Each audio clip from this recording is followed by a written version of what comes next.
All right, everybody, welcome to the 174th edition of the Holy Backboard podcast. I'm Dustin here in Rip City, and I got my man. Sage here in Beaverton, man. My damn computer, it's chugging along, but damn, I don't know how long it's gonna be lasting, man.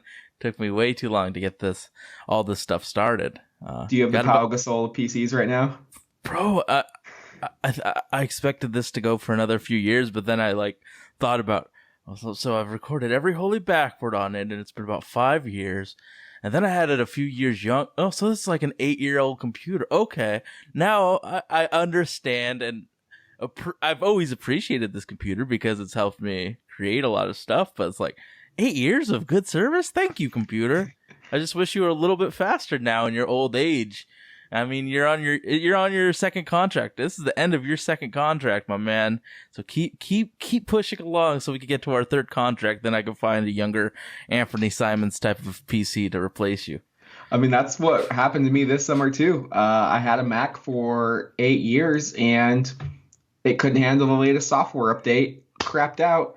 Your boy had to go pick up a latest version, so here's to 8 more years. So I just picked up my Anthony Simons. So let's roll Penny up. Let's get a couple All-Star appearances, and cheers to another 8 years. Yeah, no, man.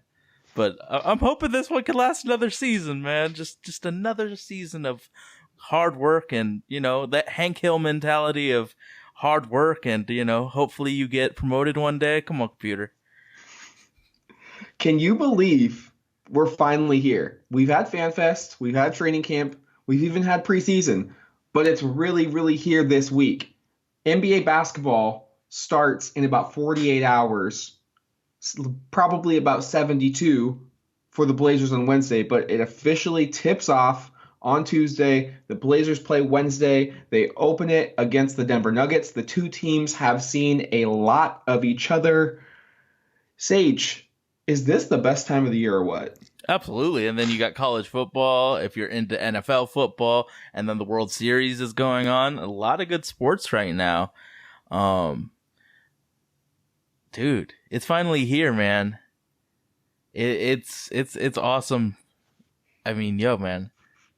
All the speculation about what's going to happen this year is really going to be put to the test in real basketball. No more fake GMs talking about, what if this works? What if this doesn't? Now we get to see with our own eyes. Okay, this rotation works. This rotation doesn't.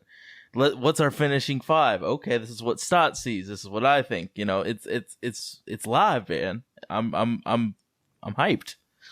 And so the Blazers, after I would say laying a massive dud last week against the Phoenix Suns in their final home preseason game, they really turned it around, and I feel much better heading into this regular season. And it's pretty incredible that it can just take one performance, but we knew the talent was there.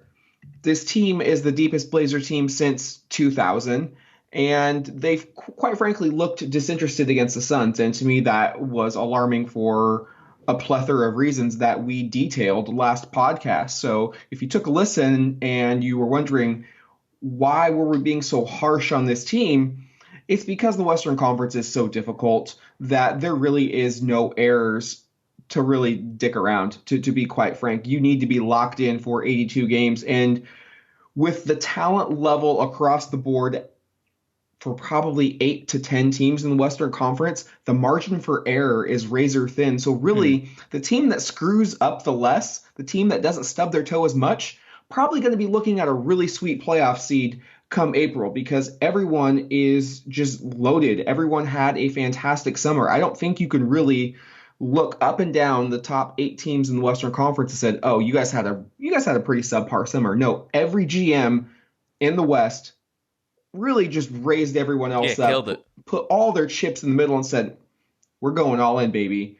And for the Blazers to bounce back in Utah, a team that is getting a lot of media praise, a team that added Mike Conley, Jeff Green, Ed Davis, Bogdanovich from Indiana, really the trendy pick to go all the way this year after, in my opinion, I think they failed to meet expectations last season in 2016, 2017. or excuse me, 17-18. They beat the Oklahoma City Thunder. Donovan Mitchell was a rookie. They advanced to the second round of the playoffs. Everyone was sky high on them. Well, they didn't get out of the first round last year. Well, they go out and they get Mike Conley, and now all of a sudden, Mike Conley is the second coming of Chris Paul, prime Chris Paul. I mean, it just seems like the media is going crazy in love with this Utah team, and I get it. I like the Jazz. I think they have a fantastic starting five, but what I don't think people are really comprehending about this is it's a give and take. They took a lot, but they gave up quite a bit. No more Kyle Korver, no more Derek Favors, no more Jay Crowder. And they gave up picks for the foreseeable future, which can come back to haunt them. Mike Conley is no spring chicken. He is 32 years old. And watching that game and listening to it on my 1970s record player, which was awesome, just a great setup there, you saw the Blazers come out with, okay, let's squash this right now. We're going to get ready. This is our dress rehearsal. Your starters are playing. Our starters are playing. Mano y mano. What do you have, Utah? And Portland went in there and they punched him in the mouth. Utah, like a good team, countered. And then Portland made a run of their own. And it was really led by Damon CJ. I can't say enough about how well CJ McCollum has looked this year. He looks legit. He looks like an elite all-star guard, and the two of them combined, the knock on them, at least from my point of view, wasn't on the defensive side. It was throughout the regular seasons and even in the playoffs leading up to last year. Only one of them would be firing on all cylinders. They would never cohesively be going off like you would see Steph and Clay.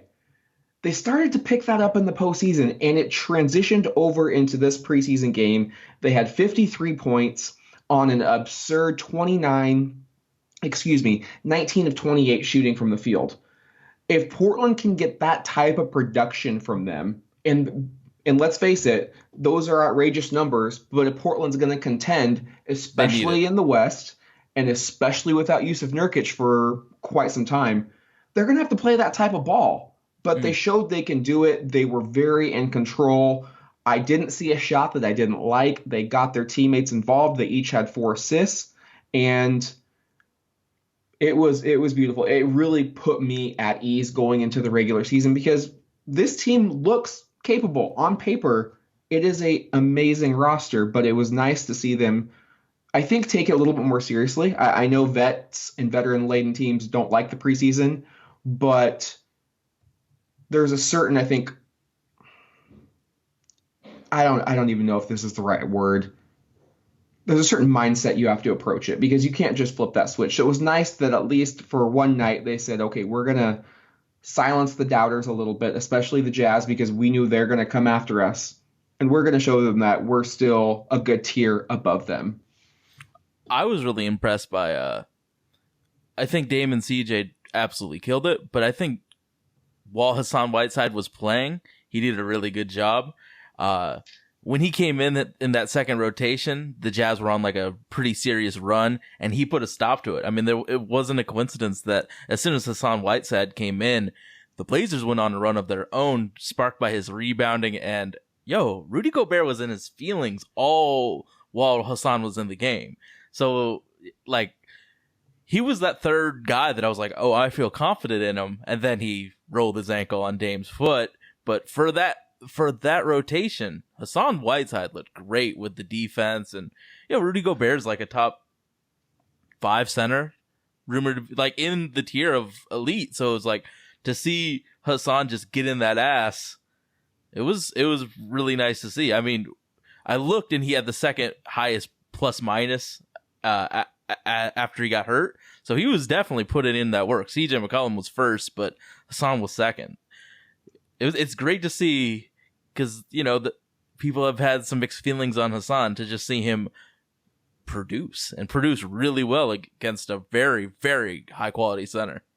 I know. And I feel for Hassan because this year is going to be not quite as much of a circus as Anthony Davis was, but maybe in the local media, it may feel that way because Portland is a one pro sports town in terms of the big three. And he obviously has that juicy $24 million expiring contract. And we're already seeing Zach Lowe predict that either he or Bazemore are going to get moved for a guy like Ibaka, Gasol, Blake Griffin, Kevin Love, et cetera, and et cetera. You basically list any available big man. Portland will be acquiring them.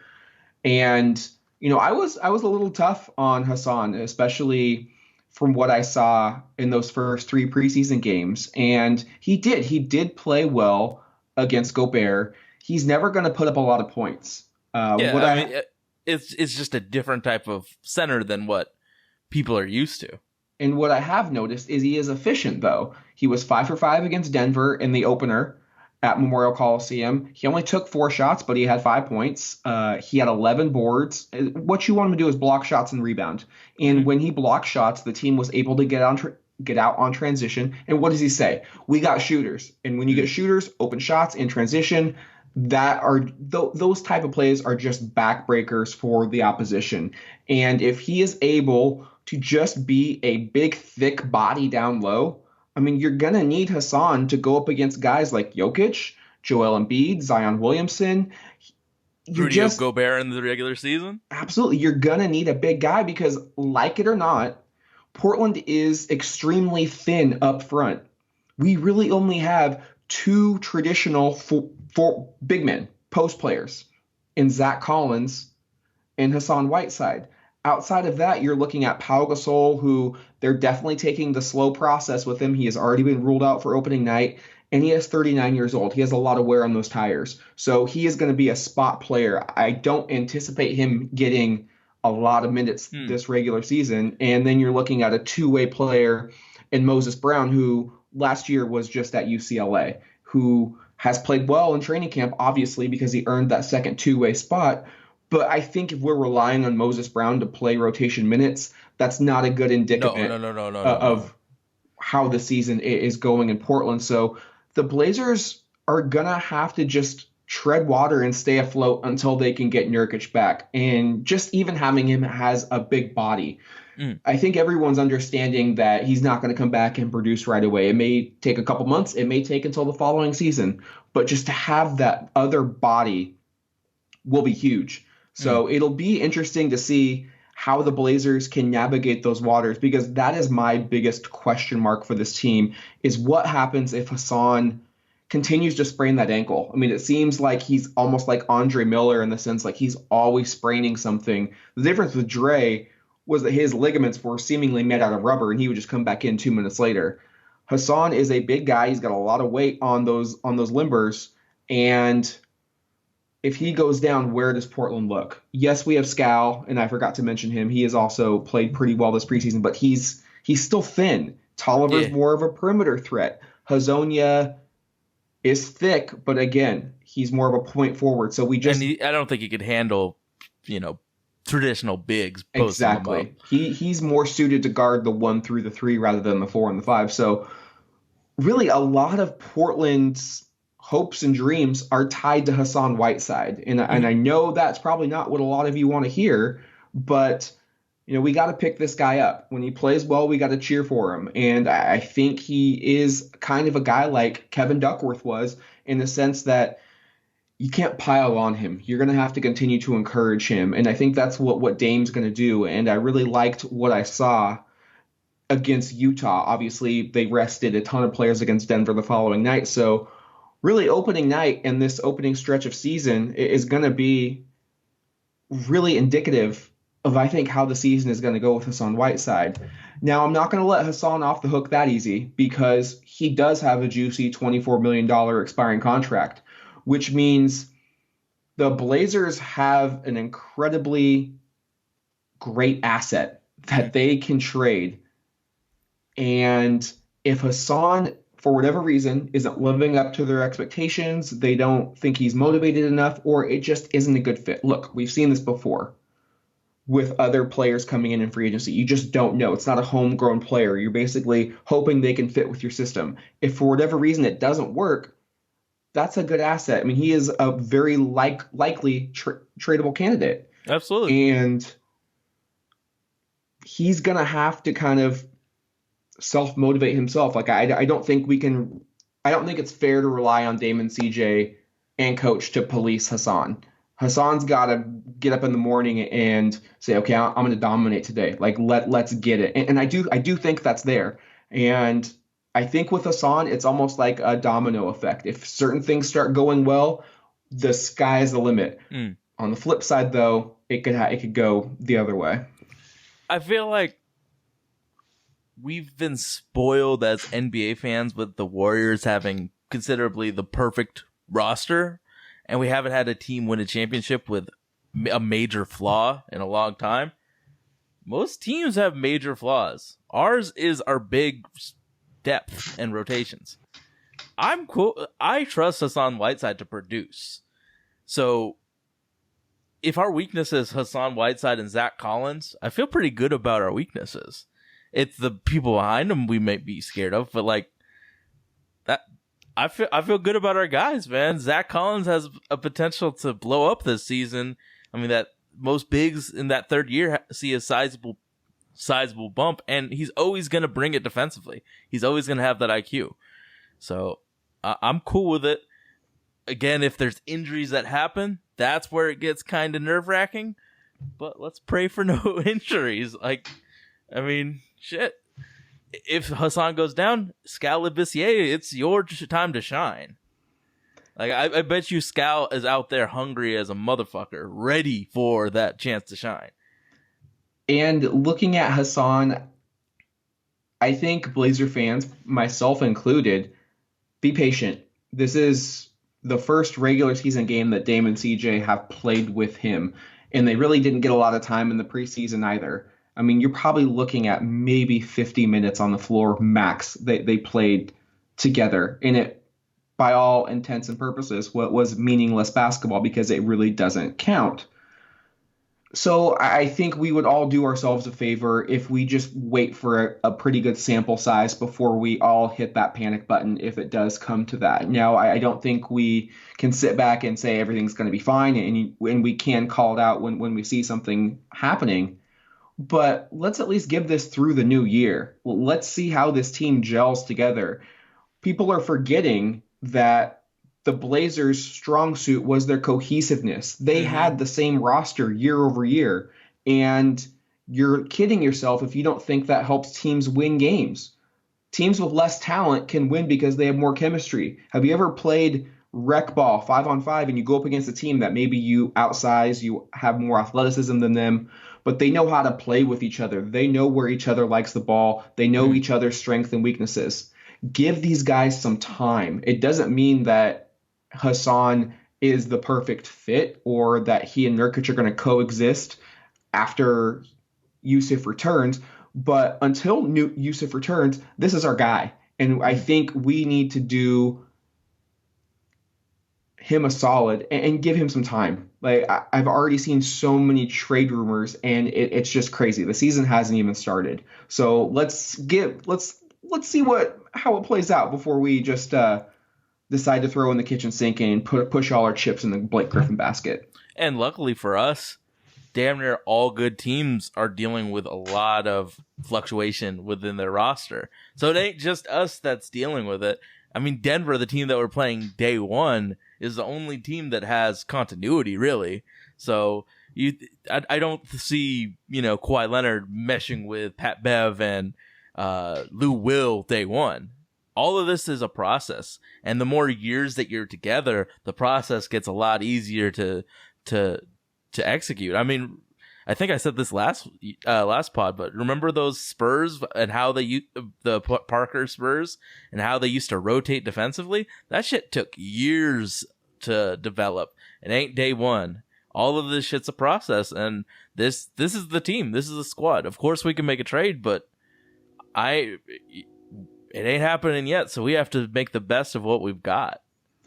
And you look at a guy like a Rodney Hood who came in and really asserted himself nicely into the rotation. It's a lot easier for secondary options to fit in, or guys coming off the bench.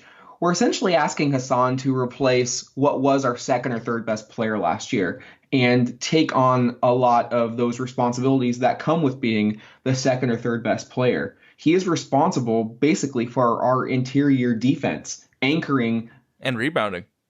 Exactly. So we're putting a lot on his shoulders, and I want to see him succeed more than anyone else. Like, he, of all of the players, reps the Blazers super hard. He's always in Blazer gear. Like, he always seems like he has nothing but great things to say about the city, the organization, the team.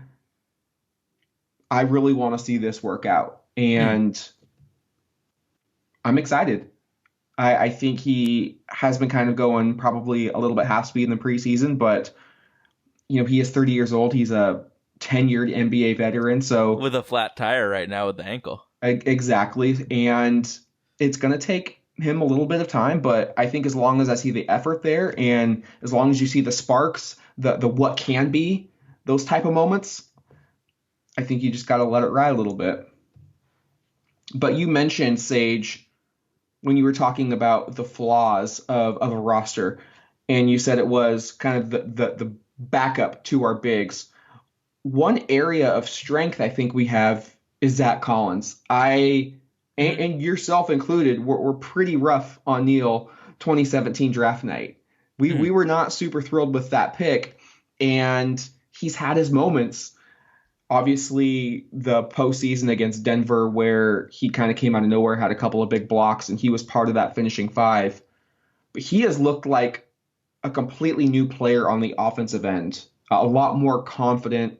He's shooting the ball without hesitation. He's showing nice range from foul line extended to 3-point line. I still think he needs to get a little more comfortable around the basket, as crazy as that seems. It seems like he overshoots some shots at times, and I did see that in the Utah and Denver games. Yeah, he misses some bunnies sometimes. He misses the bunnies. He gets those happy feet. He's 7 feet tall. He's a young buck. He just needs to turn around and just blam it on someone. I mean, how let's just think about the big rotations. How many times with the players, like, is he going to be in the dunker spot? It's probably just going to be with Anthony Tolliver. The rest of our bigs kind of need to be close to the basket to be effective at all. So he has to work on the shots. Like, I love how confident it looks, but like this year, he's going to have to be in the perimeter more than normal just because of our other bigs can't really do what he can do He outside of Tolliver. looked great against Utah. You're talking about 13 points, a perfect 6 of 6 from the field, 5 boards, 2 blocks in 23 minutes.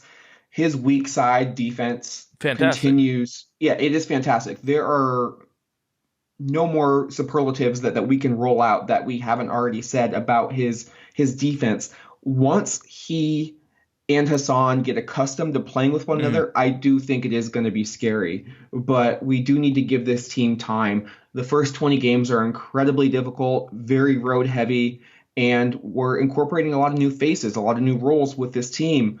But from what I've seen in the preseason, the two things that have stood above the rest for me, CJ McCollum looking like he has extended his range in terms of actual range and in terms of his overall game. And Zach Collins just looking like that third year stud. Mm. I told you on text that he looks like he really could make that spicy P third year jump. Like that could be really real. Like we could see that. And if that happens, watch out. I mean, Pascal Siakam was a major reason why the Raptors won that Absolutely. championship. If Zach has any type of jump related to that, the West just becomes that much more different.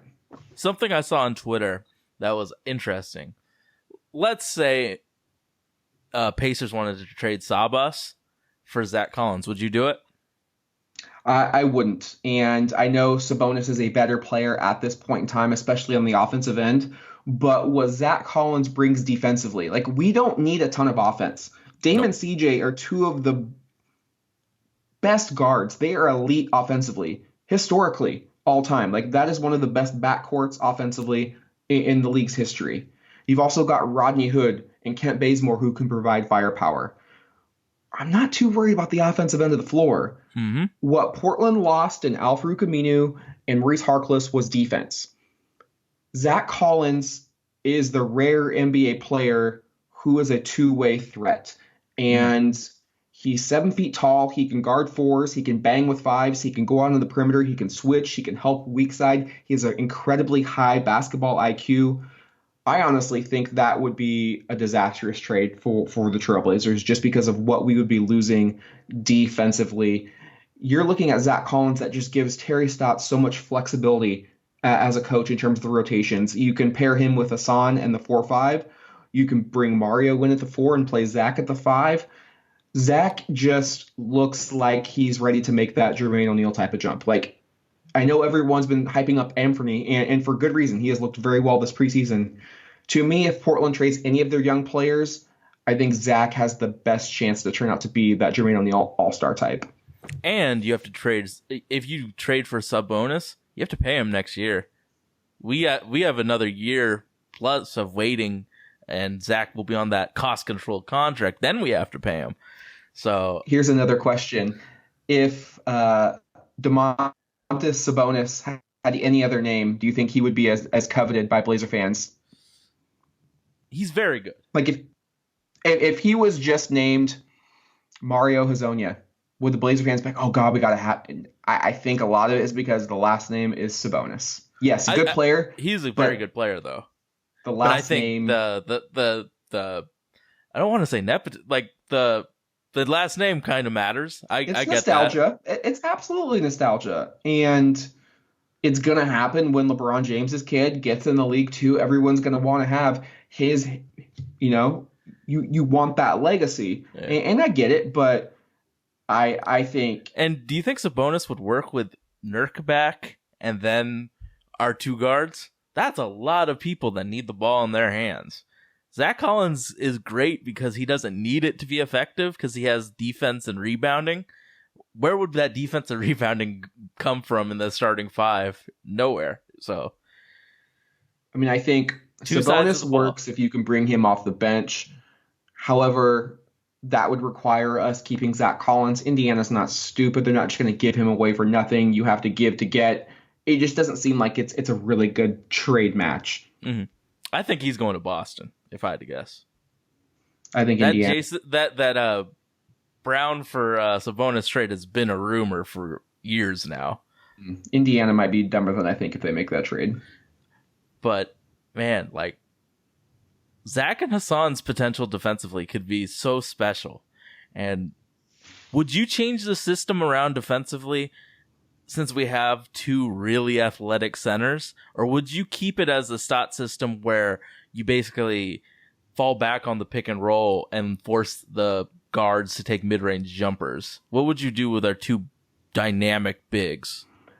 I would like to see more flexibility in terms of the defensive style. Instead of saying, here's what we do regardless of opponent, we should tailor our defense for the opponent. And I think we're going to see this Wednesday night against Denver.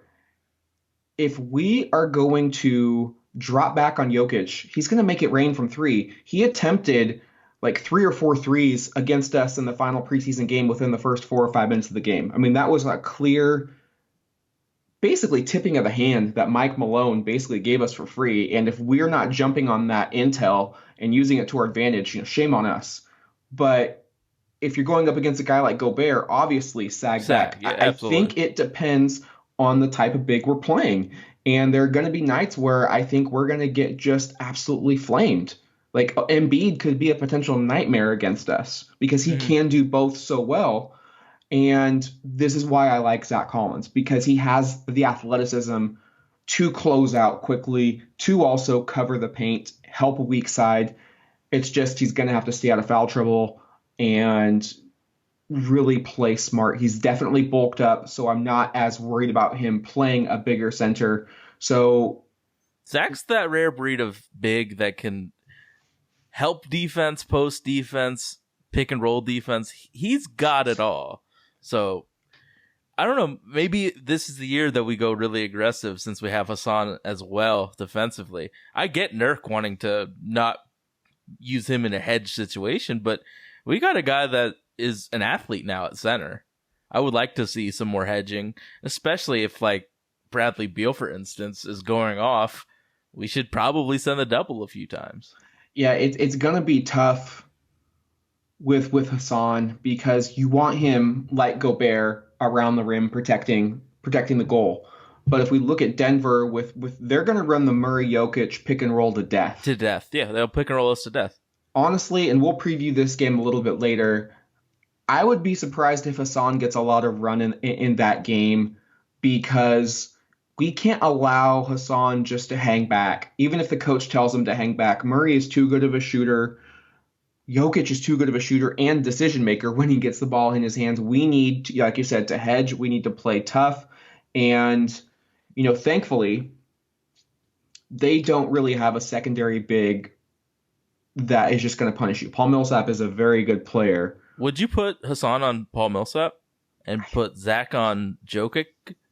I think Terry's probably going to start it out the other way, but if it goes, I think as many predict, and it's going to be a rough matchup, he's got to be quick to make that adjustment. I personally would because I'm okay with Paul Millsap. I would rather Paul Millsap shoot a three than Nikola Jokic. I would rather Paul Millsap make a decision with the ball in his hands than the Joker. I mean, the Joker is a legit MVP threat. Top 3 in my book. He is taking his game to another level. I thought at one point he's probably just a really, really good third option. He is now an elite player in this league and was a handful for us to guard. But I'm really putting a lot of stake in Zach Collins. Like, I'm buying Zach Collins stock right now. Mm. If that was able to be bought and sold, I am buying Big Z in bulk because youth, intelligence, athleticism, length, talent, he's got it. Mm. And this is coming from someone who really didn't believe in Zach. I thought he'd be a nice player. I now think he could be a cornerstone for this franchise with Dame and CJ, just because two-way players are so rare and valuable, especially ones that are 7 feet tall. Dribble, catch, shoot. Do you think he'll ever be on the first team or second team defensively? Ooh, I'll shoot that. I don't know if it's going to be in Portland, just because I can't foresee that. But he absolutely has the defensive chops to make a first or second team. I kind of think of him as the power forward version of Tyson Chandler back in the days where he was very, very good instead of the Dallas days. Dallas and Hornet days. That is a great comparison. I only wish we could get Zach a little bit more lob threats, though. Well, if he could get some lob, I mean, we need to be throwing lobs for him to be catching lobs. But I could definitely see him defensively be like Tyson. I think with better hands too, because Tyson had some times where it wasn't easy for him to catch the ball. So he has that special X factor, game changing ability defensively. So it's always the question mark is he going to stay confident offensively? So far, so good. Zach, to me, has swagger. And that's kind of something you're either born with or you're not. I don't think it's anything that can be taught. Hezonja has that same type of bravado about him. And we've seen it with Zach over the course of last year, going toe-to-toe with, Klay Thompson, talking shit to him, really going toe-to-toe with the Denver Nuggets, especially in that Game 6. When he had that weak side block on Jokic, which I thought really turned the tide. He has confidence in himself. And at times last year, he would still shoot, but he would be a little bit unsure. I think this year he's like, I'm the guy. I'm not coming off the bench. I'm not fighting for a starting spot. I've earned my starting spot. I am the starting power forward. I don't have to look over my shoulder. I'm going to be in the finishing 5. The team needs me. I need the team. Let's go. I think Zach Collins is an incredibly confident player, and honestly, you need a team full of that. Like, Dame has it, CJ has it. Like, you cannot be successful at this level of profession and have your confidence waver. You have to have unwavering confidence, just like a really good DB who gets burnt. You got to have a short memory and say, I'm going to lock you up next time. So, can you think of a team in the NBA where Zach Collins isn't in the finishing 5? Because I could see scenarios where Hassan's not on the floor. I could see scenarios where Hood's not on the floor. But I think the 3... Maybe Philadelphia, because they already have Al Horford and JoJo. But wouldn't you want him to be on the floor for Horford to defend him? Wait, are you talking about? I'm confused by your question. Do you see a team in the NBA where Zach Collins could not be on the finishing five? Like Zach Collins is a Sixer. Zach Collins is a Hawk. No. As in defending, like on our Oh, team, that's where you caught me because I was like, as a matchup, you need no, yeah, Zach he's just Collins. playing Yeah, every team. yeah. I really don't see a scenario where he ain't the guy on the floor. Hassan might not be there. Like, he might be the 5, he might be the 4, but I think Dame, CJ, and Zach are always going to be on the floor in the last 5 minutes of the game. Who else has surprised you throughout this training camp?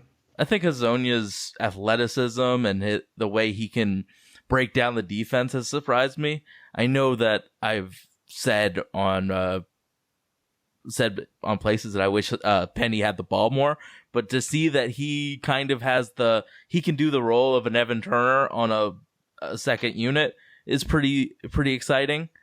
But yeah, I mean, Zach's confidence really is the thing that makes me the most excited about this team.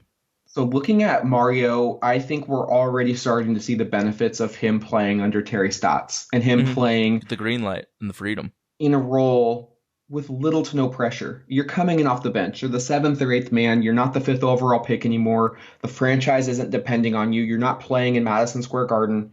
You're on the Portland Trailblazers. You're the backup forward. What I have loved from Hezonja, his ability to play make, push the ball. Every time he's in there, he's pushing tempo. He is so unselfish. And if he can get his shot to drop, which it has been these past 2 preseason games, I mean, I think you're looking at an extremely valuable bench player because he shoots the ball with confidence. It wasn't like he was wide open on a lot of his looks, but he was incredible against Utah, even better against Denver. I think he had something like 18 points against Denver. He had 12 against Utah, shot the 3 incredibly well. And that has been a big surprise because honestly, over the course of the offseason, when we signed him, he was probably my most ho-hum signing. Mm-hmm. But from what I've seen, I am extremely impressed and kind of surprised we were able to get him for the minimum because he's a baller. He's a baller. Absolutely. He's got swagger, and I already love the 2-man chemistry he's developing with Zach Collins. I've seen a lot of give and goes between those two. He just seems like he's going to make a lot of wow plays for us. If we can continue to, like with Hassan, champion him, build him up. Like, he loves Portland. Like, let's show him this is the best place for him. His teammates get behind him. He has the ability to become a big-time fan favorite in Rip City. Absolutely. I mean, Mario Hezonja knows where his butter should be bred. If you're in the second unit and Zach Collins happens to be playing with you, you probably should feed that man. But he is playing with a confidence that you expect from a top 5 pick. His threes coming off screens, just one dribble pull up. He's diving and dicing through the defense for and ones, making it look so effortless. This dude is talented, and a lot of players are skilled, but it's all mental. It's all up here. Do you feel appreciated by your team? Do you feel like you have the green light? Do you feel like your coach has your best interest? Do you feel like your team wants to see you succeed? So many factors go into making a successful NBA player. It's just not all about who's got raw talent. Mm-hmm. There's too many good players on this earth who have raw talent. It's the players who can really manage the mental aspect of the game that thrive in this league. And I am looking forward to a nice season from Hezonja. I think he's going to have his ups and downs, but if I were to predict, I think he has a bigger impact on the team than, say, a Nick Stauskas, who had 24 in the opener against the Lakers, was a minimum contract guy as well, another former lottery pick. I've seen enough already of Hezonja that I'm starting to get on that bandwagon. I mean, wasn't he drafted to Orlando when they had Tobias Harris and Evan Fournier and some other guys in his position group? You could have stopped at drafted by Orlando. True. So, I mean, he hasn't had a situation this sweet because it wasn't Orlando and New York are his 2 teams. Absolutely. Those aren't winning cultures. So he kind of getting drafted by the right team matters. So this is his first real time to shine on a playoff quality team. And I think he sees the benefit of being on a team with good culture and a team that has a chance rather than the New York Knicks, who had the second pick in the draft for a reason. I mean, you nailed that one on the head. I think the last good surprise that I've noticed over the course of these 5 games has been the consistency of Kent Bazemore. I have been so pleased by what I've seen. Baze, his effort, his intensity on defense. He looks like he is gonna have a lot of breakaway dunks this year just by jumping the passing lanes, playing so smart, knowing basically man and ball, knowing where he is on the floor. And we talked about this when we traded Evan Turner for him. He shot close to 40% from three a couple of years ago with Atlanta. Yes, it went down, but the stroke is pretty, again, playing in a system that elevates you, that tells you you are great. This is a really positive environment. I wish everyone could grow up in this environment. Terry Stotts has something special where a player comes and they feel welcomed. I mean, just like when you're in your own job, your manager comes over and says, Sage, great job on that report. I can't wait to see what comes next. Are we ready for this presentation next week? You're like, absolutely. Fuck yeah. Like, let's go. Let's get this pitch. Let's get this business. That's the same for an NBA player. When Stotts is like, yeah, green light, Kent, you're open, you better shoot that ball. And he is. He's taking tough threes. He's taking open threes. He's taking threes off of fast breaks, off of pull-ups. The green light is a real thing. And I'm going to continue to say this. I cannot believe we got Kent Bazemore for Evan Turner. I mean, the players are night and day. I'm not saying Kent Bazemore is an all-star, but we all collectively cringed when Evan Turner checked into the game. I mean, we all loved his personality, his social media presence. He was a great teammate. But on the hardwood, it wasn't pretty. I mean, to be completely blunt. When Bazemore checks in, you're like, what's going to happen? Is he going to steal? Is he going to dunk the ball? Is he going to dish? Like, you don't know, but he is that Energizer bunny that I think every great team needs off of their bench. He's a great teammate, a great locker room presence, a tested veteran. Another reason I really love a lot of the acquisitions we had. We brought a lot of experience to a roster that is really looking to get over that hump. So from what I've seen from Bazemore, already fallen for that guy. Big fan favorite. Cannot wait to see him. I mean, he played on that Budenholzer 60-win team. Absolutely. They made some trades. The emphasis wasn't on winning championships. It was trying to compete. Then Budenholzer got fired, and the Hawks started tanking. Why would you try and put a guy in that's like focused on winning when that's the exact opposite thing that you as a franchise need? So this is a brand new situation for him. He's been in a winning culture. He knows what it feels like. He knows what expectations feels like. He's a vet in this stuff. So he's going to be able to help guys that haven't been in a winning situation that much, kind of like a Hezonja. I mean, Rodney Hood's had a few rough years. He's there to help them and show what winning feels like, the winning culture. Something that we've talked about so much is how that culture helps you. Kent Bazemore is a culture guy. Absolutely. Sage, I think we have a really good fan question. It's a two-parter, so I'm going to ask the first one, and we'll kind of bounce back off of that. But it's from the same person. It's from @BrutalTelling on Twitter. Wants to know, which 3 games before the new year are you most hyped for? Personally, he is ranking them the Lakers on the 6th of December in Portland.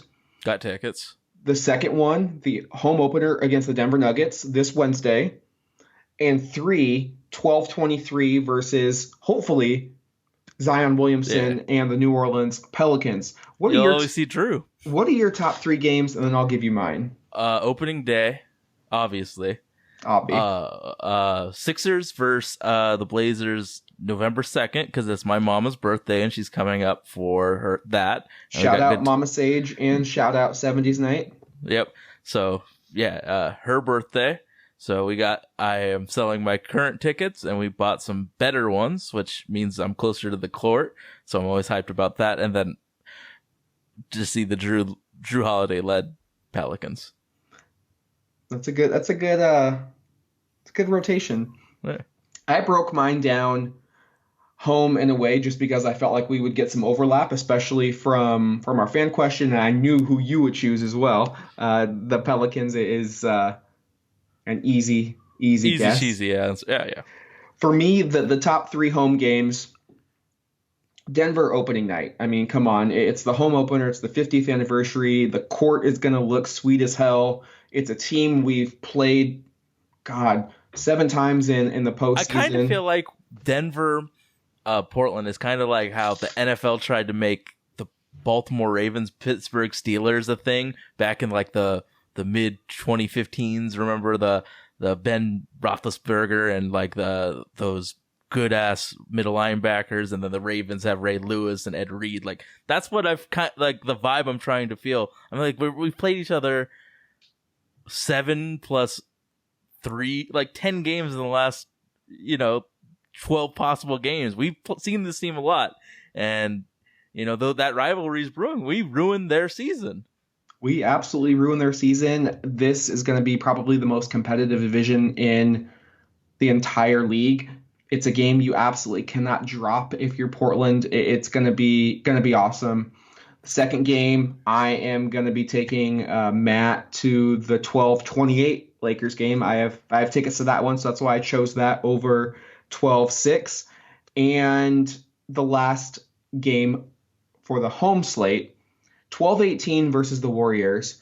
I Gotcha. want to see if the Blazers can get that monkey off their back. Yes, Klay Thompson won't be there. Yes, there will be no Kevin Durant, no Andre Iguodala, but it's just like seeing that team. It's the blue, it's the yellow. You know them. It's still Draymond, it's still Steph, it's still Steve Kerr. Portland needs to get over that hump D'Lo's an all-star too. mentally. And it's almost like what the Blazers did in 91 and in 92. In 91, we had the best record in basketball. We blew a 12-point fourth quarter lead against the Lakers in game one and never recovered, losing in six in heartbreaking fashion. That was the year that most feel like we should have won a title.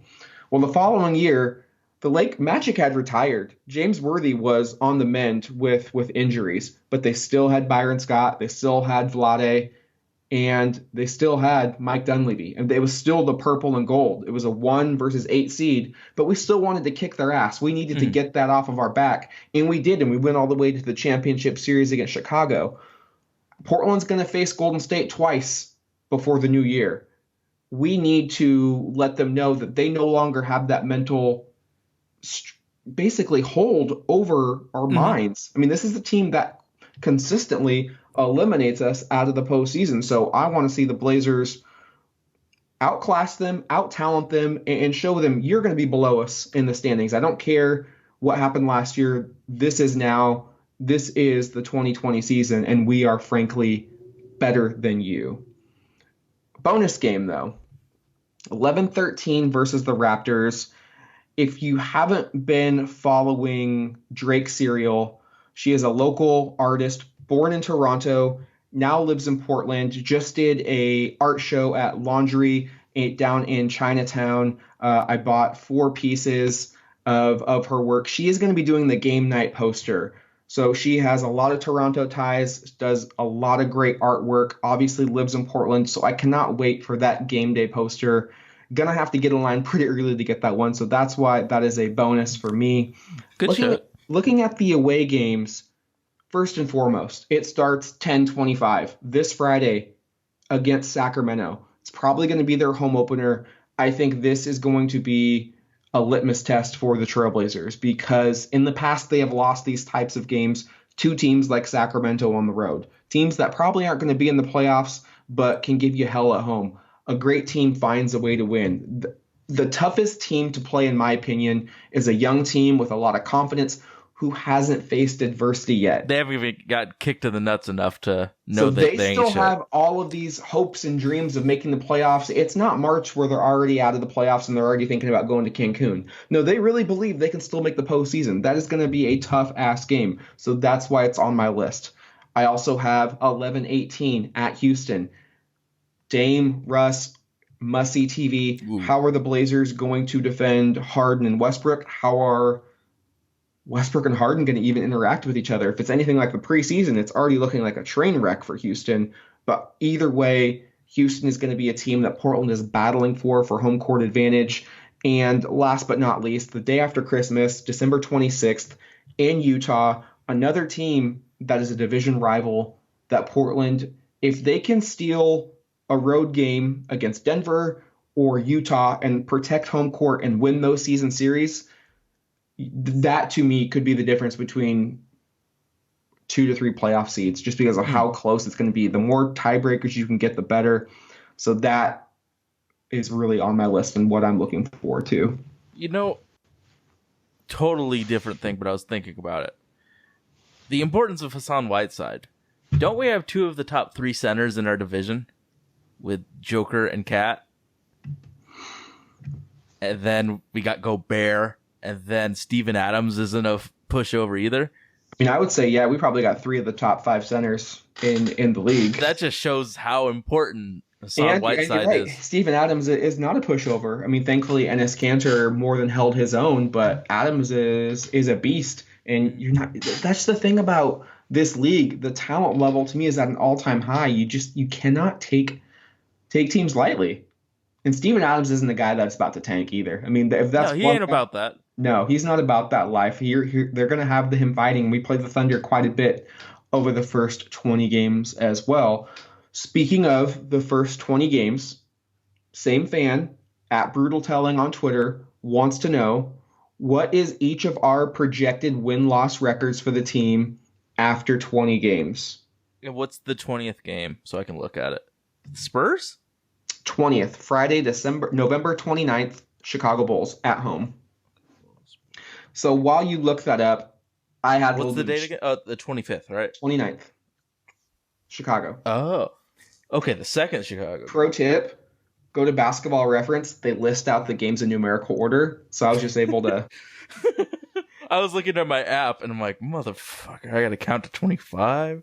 So I did the math. I had a little bit of a head start looking at the Twitter account. Optimistically, I'm going to go 14-6. But as I said on last week's podcast, if the Blazers can even be 10-10, you take that and run. I mean, we're looking at only 7 home games over the first 20. There are a 4-game road trip, a 6-game road trip, and the other road trip is a 2-gamer in California against the Warriors and the Clippers.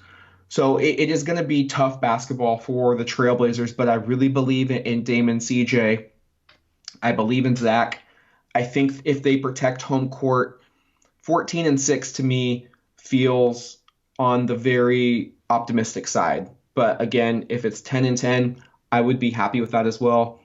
But 14-6 is my record prediction, as you would like to say, on wax. I have not looked at math in so long. All right. You said 14-6 at your optimistic. So I said I'm looking at it. I see 12-8 just by.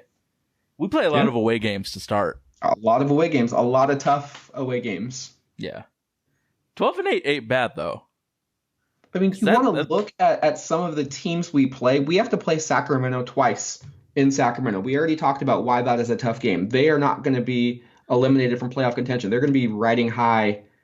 You're talking about the Denver Nuggets, who second in the West last year. We all know about them. You're looking at the Houston Rockets, who added Russell Westbrook. We have to play at San Antonio twice, who had an incredible home record last year, and they bring back DeJounte Murray. We have to play the Clippers twice. Mm-hmm. Yes, I know Paul George won't be back for either of those games, but that's still going to be a tough team with Kawhi Leonard and Maurice Harkless is a familiar face. We have to play Golden State.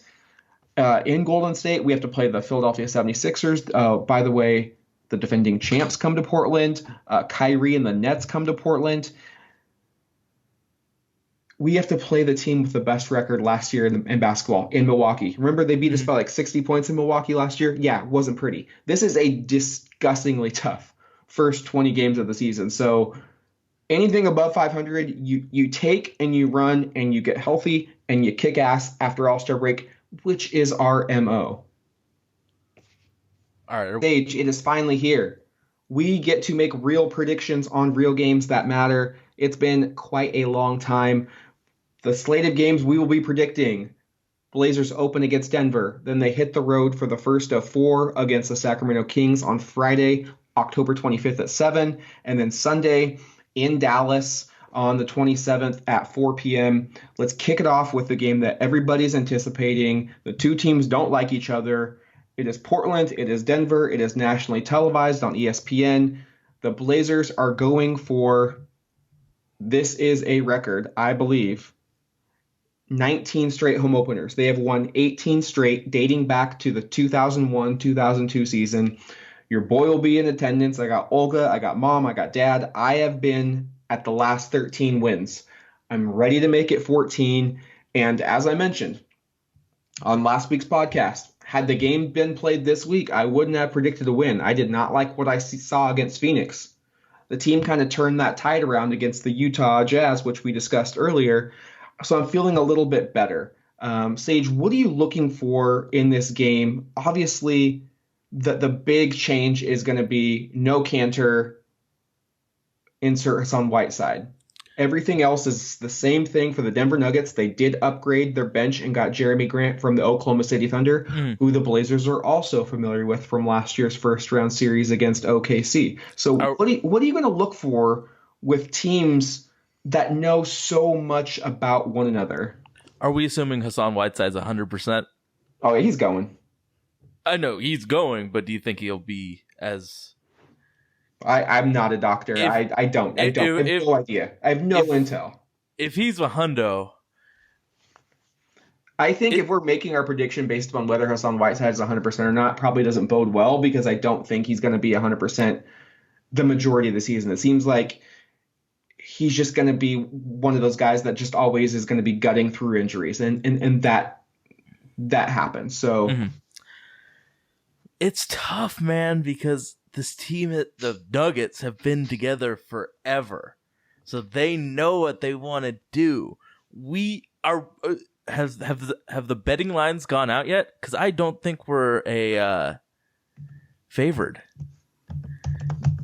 Because this team doesn't, like, chemistry matters. This team hasn't gone through 8 major rotation players being flipped. Like, it's not out. Okay, it's a tough one, man. If it was any other team, I would be like, oh yeah, we win this without a doubt. But the Nuggets and how long they've been together kind of give you slight pause. But it's a home opener. It's not like the Blazers have just walked through cakewalks for these 18 straight games. I remember in 2014, we opened against the Thunder with Russ and KD. Last year against LeBron and the Lakers. We also did it, I think, in 2013, 2014 against the San Antonio Spurs, who were coming off a finals appearance. So the Blazers, especially the guys who have been around for this streak, they know the streak is a thing. They've been asked about it in the media, and I've noticed over the past couple of years that question continues to get asked more frequently because the streak continues to increase. Dame is too good of a player to let that type of pressure get to him, but I think they know we want to set the tone. This is actually, I think, a really good team to start off against, just because you don't want to take it for granted that, oh, okay, let's say we're playing the Sacramento Kings. Yeah, we can just walk by them. We're going to win our 19th straight home opener. No, you really got to be locked in to beat this Denver Nuggets team. And they beat us already once in the regular season at home, and they took game 4 from us at home. So they're capable of doing it. To me, the X factor, if we're looking at an actual player, the X factor for me is going to be Anthony Simons in that Blazer bench.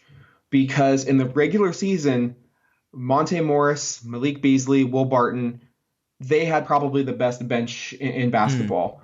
Obviously, the postseason changes things. You see teams every other day, rotations shrink, and so a lot of those players had really rough postseasons. But the regular season is not as stressful on the player. Not as compressed either. Yeah. and they have an incredible bench. I think if Anthony Simons can come in and match a Monte Morris and in general the Blazer bench, because what I've seen so far in the preseason is the bench kind of comes in and gives that lead right up. Mm. We're going to need them to at least play even keel with the Denver Nuggets because the Denver starters are really freaking good too. So we That's a can't just tough ask. yeah, exactly. We cannot just ask Dame and CJ to go ballistic and put up 30 points each. The bench guys, Anthony, Bays, Mario, hell, even Scal, if he can give us 6 to 8 points. And then there's going to be that one moment or that one player that kind of comes out of nowhere and does something for us. I mean, that's how streaks stay alive, Mm. is crazy shit happens. Last year it was Nick Nick Stauskas, Stauskas yeah. catching fire for 24 points, and it really turned the tide. What will that be for Portland? I think it might be a Bazemore, a Hezonja, Anthony Simons bench laden run. That's what I'm putting my faith in. To me, that is the X factor for me. I think if we're looking at an X's and O's X factor, how is Terry Stotts going to defend the Murray Jokic pick and roll? Mm. We already discussed that a little bit. I think it's going to eventually get switched where Zach Collins moves over to Joker and either Hezonja or Hassan Whiteside takes on Paul Millsap. Mm. What are you looking for? X factors, both X's and O's, and as a player. I'm trying to think about. I think Damian Lillard is going to be. I think Damian Lillard being a star is going to be the reason why we win this game. It's a tough one to start out, man. This team, both teams are very good. I'm kind of feeling like Monte Morris is going to be the guy that we're just like, why is he dominating so much? I think the Blazers win, but it's a very, very close back and forth game where Dame probably goes superstar and gets us this all-important first win of the season. But I think an interesting thing will be how we defend the 4-5 of the Nuggets. Yeah, I got the Blazers winning an extremely close game, really just because we got the streak on the line. I'll be in attendance. I mean, let's not forget Pops will be in the building. He was the good luck charm all of last year and throughout the postseason. And we have Dame Lillard. Mm-hmm. Jokic is, for whatever reason, probably a higher candidate for the MVP, but pound for pound, Damian Lillard is the best player in the Northwest Division. He's going to be the best player on the floor Wednesday night, and he has to be. If he is, the Blazers win, and we saw that happen in that series. Sometimes it wasn't Dame, it was CJ. As long as the Blazers have the best player, I think they're going to win. I mean, that is the nature of 5-on-5 NBA basketball. More times than not, if you got the guy who's going to carry your team, you're going to win. Obviously, you need the role players to step up, but usually, like we say at home, role players feel more comfortable, a little bit more confident. They get that juice from the crowd, an added bonus from it being opening night. So as long as they just let the game come to them and find their rhythm, I like Portland probably by like 3 or 4 points. It is going to be a nail biter, so buckle up. Sage, we move on. We kick off a 4-game road trip against a tricky Sacramento Kings team who actually finished ninth in the Western Conference. They are going through a little bit of internal turmoil, especially through the media right now, where Buddy Hield is basically saying, Vlade Divac, Kings ownership, put up or shut up. Your 4-year, $80 million, $90 million offer, not what I'm looking for. You guys don't attract free agents. I'm here. I'm willing to sign. Pay up, or this is going to be something that you're going to have to deal with all season long. He said, it's not going to affect him, but never does it end well when there is something looming over a franchise like a star player and his contract. We saw that with Anthony Davis last year on the New Orleans Pelicans. It's still going to be tough because it is Sacramento's home opener, and they've got a young, exciting team. I love their Bogdanovich off the bench. I think De'Aaron Fox is quick as a cat, but Harrison Barnes is going to be my X factor for them. It just seems like when he plays well, they're really tough to beat. I mean, first off, how do you feel about Buddy Hield trying to get more money? If I'm Sacramento, I trade him. I think, and we discussed this over text, and I was like, Sage, how old do you think he is? And I was like, the dude is 27 and is He's going my into. age. He is only a 3-year vet. He's on that Cam Johnson rookie age. So it's not like you're getting a top 25 player under 25. No, he's closer to 30 than he is 25. And I really like the other Bogdanovich. I don't think he's as good of a player as Heald, but if you want points, you'll get it at a lot cheaper cost. So for me, I would kind of call his bluff, and I don't think Buddy Hield is the type of player that's going to carry them to the postseason. I think it's going to be more Marvin Bagley and De'Aaron Fox as the dynamic duo. I think you could get something pretty nice for Buddy. I just wouldn't invest that much in Buddy. I don't think he's ever going to be an all-star caliber player. I think he's at best Mitch Richmond? Really good Eric Gordon. Oh. No, I think the Mitch Richmond comp was like pie in the sky. I don't think he'll reach Mitch Richmond, but that would be his ceiling. I just don't think that. I think he's better than Eric Gordon, but I have to think he's better than Eric Gordon. But you know he's not, though, deep down. I think but he's so much better than Eric Gordon, though. You're not rational when you think about Eric Gordon. No, I'm not. But fuck Eric Gordon. Buddy Hield's better. I'm always, it's such a rare thing in your life when you have leverage over something. If Buddy Hield feels like he has leverage over the Kings, it would behoove him to use it. So if you think you can get more, bro. The Kings are a big organization. If you feel like you can get yours, man. I mean, Cool G Rap said, I gotta get mine. Get yours, Buddy Hield. Now back to the game. Yo, man. I'm going through a Cool G Rap renaissance, man. But about the game, I think in the past, the Blazers have had trouble against waterbug quick point guards like De'Aaron Fox. I think he's going to be trouble. I don't fear Bagley as much because we got two defensive stalwarts in the post, so I feel good about that. I think the main thing we got to watch out for is De'Aaron Fox penetrating, kicking out to shooters like a Buddy Hield. So I think we have to be on top of our game, especially in pick and roll situations. Be ready to switch, be ready to rotate on those Kings shooters. I'd say the biggest X factor outside of De'Aaron Fox is Trevor Ariza and Harrison Barnes. If they're hitting, the team gets much, much, much more difficult to defend in that pick and roll situation. I think that is Harrison the 4? He might be, because right now ESPN is listing Dwayne Dedmon as out. So it will be Fox, Hield, Ariza, Barnes, and Bagley. That's what it's looking like right now. So it could be, to me, this game is going to be won on either end of the floor. If you're Portland on offense, you need to dominate the paint. They do not have a single shot blocker.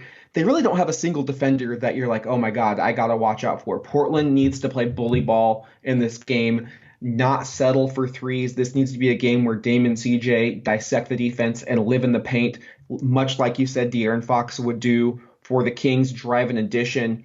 On the defensive side of the floor, if you're Portland, guard the perimeter. We saw what the Phoenix Suns did in a perimeter-oriented offense against the Blazers last Saturday night, making 24 three-point shots. That's this team's MO. That's what they want to do. They have Buddy Hield, they have Harrison Barnes, they have Nemanja Bjelica, Trevor Ariza, Bogdan Bogdanovich. I mean, they have got shooters as well. Mm-hmm. And like we mentioned, role players play better at home. It's going to be their home opener. This is going to be an equally tough game. So Portland really has to be strong defensively. I think if you're looking for Portland, Zach Collins is going to be huge, because if they are going to go small, he's going to have to play the 5, likely go mano-a-mano against Marvin Bagley. And then I think you see Portland go Kent Bazemore, Rodney Hood, 3-4. And if Baze is on the floor, look for him to wreak havoc. I think that could be our finishing 5: Dame, CJ, Baze, Hood, Big Z. I've got Portland winning another squeaker. I think this game almost scares me more than the Denver Nuggets, just because we always play like shit in Sacramento, and it doesn't matter how good we are. We play them twice in Sacramento. We always either split or get swept. So, going to be a tough game. I think Zach's going to be huge, but I could also see a world where Hassan Whiteside gets like a quick 8 points, 5 rebounds in the first quarter, and they have to really focus on stopping the paint, and that's where we just body him with like good quality shots. And so I think one of our bigs is going to be the X factor. And so this is where what you talked about, Stotts and his defensive scheme, really comes into play. You're going to see a stark contrast in how you would defend a pick and roll opening night versus Sacramento. Murray Jokic are going to pose much different problems or reactions for Portland, with them being such deadly shooters and playmakers, especially at the big, than Marvin Bagley and De'Aaron Fox. De'Aaron Fox is going to be more of your mid-range shooter. You want him shooting those outside jumpers. Yeah, you want to encourage the shots. You want to encourage Marvin Bagley to shoot those shots. This may be an ideal game for Hassan if he's able to hang back in that paint. If De'Aaron Fox isn't hitting, it's going to be extremely important for our guards to fight through those screens and just disrupt that pick and roll. But who do you have winning this game, Sage? I have the Blazers winning, and I think Harry Giles will be the guy that we complain about in the next podcast. All right, last on the docket for this season opener podcast, the Blazers will play the Dallas Mavericks, the non-Dirk Nowitzki Dallas Mavericks. That's going to be weird to see. Sunday, October 27th at 4 p.m. They have also got quite a few new faces, most notably Kristaps Porzingis and our buddy Seth Curry. Sage, what do we look for this one? Seth got paid, bruh. Obviously, it all starts with Luka Doncic, man. That guy is incredible. So I think the first thing we have to do is try and slow that man down. We haven't seen it in the regular season, but I know from last year he is the heartbeat of the team. I think the Luka Porzingis pick and roll will be deadly this year. I think the main thing is try and use our athletes like a I think this is the game where Kent Bazemore shines, and he's gonna be asked to lock down Luka. I was just looking at their depth chart and thinking the exact same thing. Yeah, it might be a good Tim Hardaway game too. I don't know if he'll start or not, but when he did play for the Dallas Mavericks in the second unit last year, trying to remember stats, he had like a 20 usage rate. So he ran that second unit. So it's a game where Kent Bazemore has to shine defensively, and we have to be on our P's and Q's because they do have shooters. And like Sacramento, they are light up front. Dwight Powell is day to day, but he is an athlete, but he's not someone who is going to be a big body who can outmuscle us.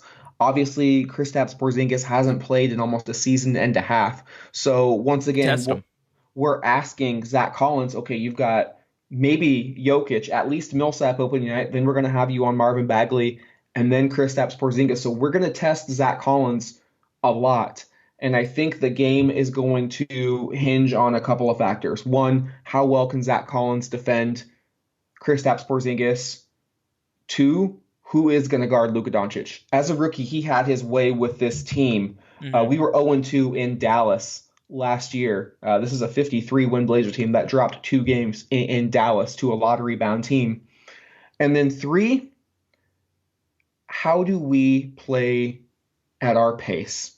How do we kind of take what they want to do and disrupt it? I think disruption is going to be the theme of the season for me, because the fans do we know what our pace is? What I mean by our pace is I've seen the Blazers play down to teams. Like, make no mistake about it. This Dallas Mavericks team, their best case scenario is the 8th seed. I think Portland is head and shoulders above them talent-wise. But they have got a couple of matchup problems, especially Luka, when he is able to push the ball up the floor or even just dissect the defense, because he is such a unique threat at that point guard position. And so Portland needs to not rush shots on offense. What happens when the Blazers get themselves in trouble? They take shots quick in the shot clock. They go one-on-one. and they don't fight through screens on defense, and they just let teams walk up. Okay, you're going to do a pick and roll. Okay, cool. We're going to let you do that. We're going to give you that mid-range shot. Okay, great, doing business with you. That doesn't work. That's why we lose to teams like Memphis and Dallas all the time, because we let them play at their tempo. We let them dictate how the game is going to be played. We need to really punch them in the mouth, so to speak. And to me, this is going to be a loss. You can't predict them to win them all. We have a 4-game road trip. I would be extremely thrilled if we were 2-1 after 3. Luka's a problem for the rest of the league, but he's extremely tough for us. He's a special problem for us. Yeah, because we're asking Kent Bazemore to lock him up when Aminu and Harkless couldn't do it last year. If we win, it's going to be Dame CJ going off. I think Dame has to outproduce Luka. And they also have a new point guard in DeLon Wright, who I think if Portland is going to win again, and I think Terry Stotts and his ability to adjust and to take risks and to play coach out of his comfort zone will be so crucial for us, because he doesn't like to double team. He doesn't like to deviate from the norm. But if we see Luka getting into his spots or Porzingis doing what he wants, I think Portland is going to have to take risks and say, DeLon Wright, you need to beat us. We need to treat these games like playoff games and say, if you beat us from the corner 3, like teams challenged me to do so, I'm tipping my cap to you, and we'll see you next time. But that's what I would do. Justin Jackson, you made threes at North Carolina, but you haven't done a whole lot in the NBA. What can you do? Obviously, I would much rather have Tim Hardaway try and shoot than Luka or Kristaps. Encourage Tim Hardaway to play, to channel his inner Lance Stevenson and just go ISO. The less amount of shots and times the ball doesn't touch Luka Doncic's hands, the better. So that's what my strategy would be for Portland. I still think it's a loss. Again, you can't predict them to win them all. Dallas has always been a house of horrors for us. To be quite frank. And so that's why I see Portland dropping their first one. Luka makes fucking top defensive players look human. He's a problem. The only person that I've seen shut him down a few times is Drew Holiday. And we don't have a Drew Holiday on our team. We have a Kent Bazemore on our team. And that's a lot of responsibility to put on a guy's shoulders to stop a super rare type of point guard. Honestly, I think this is going to be one of those games Dame just has to go off for us to win. You said a loss. I'm going to go a win. I'm going to say we start the season 3-0. All right, let's take it. Sage, we're at an hour and some change. It's been a great opening podcast for the 50th anniversary season. We will be back recording next Sunday after this Dallas game, likely. Sage, any final thoughts? Go Blazers. I'm just so happy that basketball in general is back, because it gives me something to really focus on and try and problem solve. And are you going to do a yearly fantasy league this year? Have you found the league that suits you the most? I don't know about it. 82 games is a lot to be sure that people are playing, they're not injured. It's a big commitment. I like playing the college fantasy just for fun. You just, sometimes they play on Thursday or Friday, but for the most part, it's one time a week, and it's super easy to do. So I'm only daily this year. You can't pay me to play yearly, but I'm all about that daily grind. So all right. Well, thank you for listening. You're a real one if you've been here this far. Let's win our 19th straight home opener and kick this season off in style. Sage, let's go Blazers. Yep. And you can check us out on iTunes, Google Play, Stitcher, SoundCloud, Nothing But Net Radio, Tuesdays 2 to 3. Blazers Uprising if you want to see the video of this podcast. We will be live on Tuesdays as well. So check us out. You'll be able to see a lot of Dustin and I this year, and I'm hyped for that opportunity.